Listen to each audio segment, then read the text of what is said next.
Assalamualaikum warahmatullahi wabarakatuh. Perkenalkan, nama saya Ja'far Shodiq dari BD 0423. Saya di sini akan menerangkan tentang perencanaan SDM, rekrutmen, seleksi, orientasi, dan penempatan. Proses perencanaan SDM merupakan salah satu langkah yang dilakukan untuk merencanakan kebutuhan sumber daya manusia dalam sebuah organisasi. Berikut adalah langkah-langkah dalam proses perencanaan SDM. 1. Analisis kebutuhan SDM. Langkah pertama dalam proses perencanaan SDM adalah melakukan analisis kebutuhan SDM. Hal ini dilakukan dengan mengidentifikasi tugas dan tanggung jawab yang harus dilakukan oleh karyawan dalam organisasi, serta menentukan kualifikasi dan jumlah karyawan yang dibutuhkan untuk menyelesaikan tugas tersebut. Yang kedua, perencanaan kebutuhan SDM.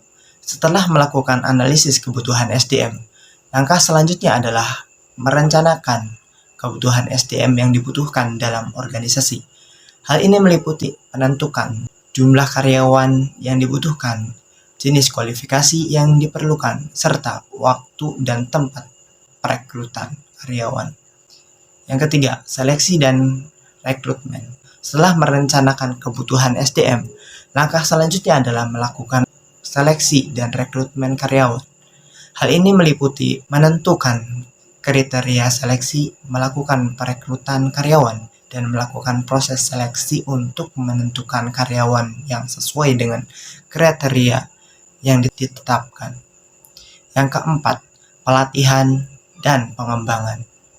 Setelah karyawan baru direkrut, langkah selanjutnya adalah memberikan pelatihan dan pengembangan kepada karyawan. Hal ini dilakukan untuk meningkatkan kualitas dan keterampilan karyawan, sehingga mampu menyelesaikan tugas dengan lebih baik dan efektif.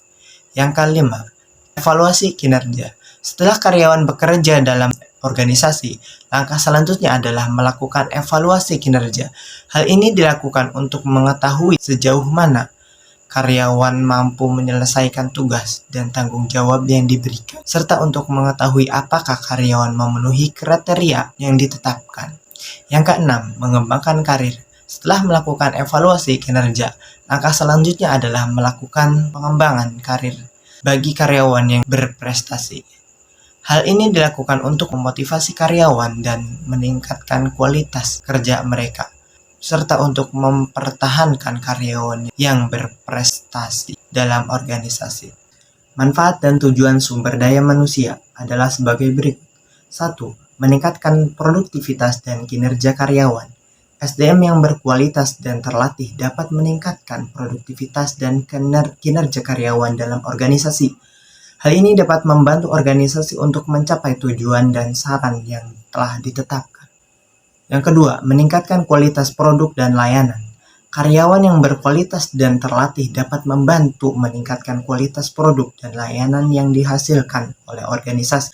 Hal ini dapat meningkatkan kepuasan pelanggan dan reputasi organisasi. Yang ketiga, meningkatkan efisiensi dan efektivitas organisasi.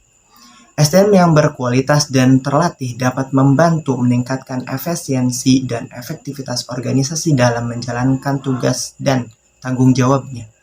Hal ini dapat membantu organisasi untuk mencapai tujuan dan sasaran dengan lebih cepat dan efektif. Yang keempat, meningkatkan daya saing organisasi. SDM yang berkualitas dan terlatih dapat membantu meningkatkan daya saing organisasi dalam pasar yang kompetitif. Hal ini dapat membantu organisasi untuk mempertahankan pangsa pasar dan meningkatkan keuntungan. Yang kelima, meningkatkan motivasi dan kepuasan karyawan. SDM yang dikelola dengan baik dapat meningkatkan motivasi dan kepuasan karyawan dalam organisasi. Hal ini dapat membantu organisasi untuk mempertahankan karyawan yang berkualitas dan terlatih. Tujuan dari sumber daya manusia adalah untuk mengelola dan mengembangkan sumber daya manusia dalam organisasi agar dapat mencapai tujuan dan sasaran yang telah ditetapkan. SDM bertanggung jawab untuk mengelola rekrutmen, seleksi, pelatihan, pengembangan karir, dan evaluasi kinerja karyawan.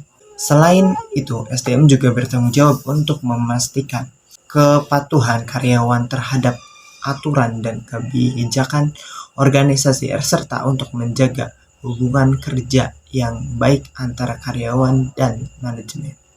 Terima kasih.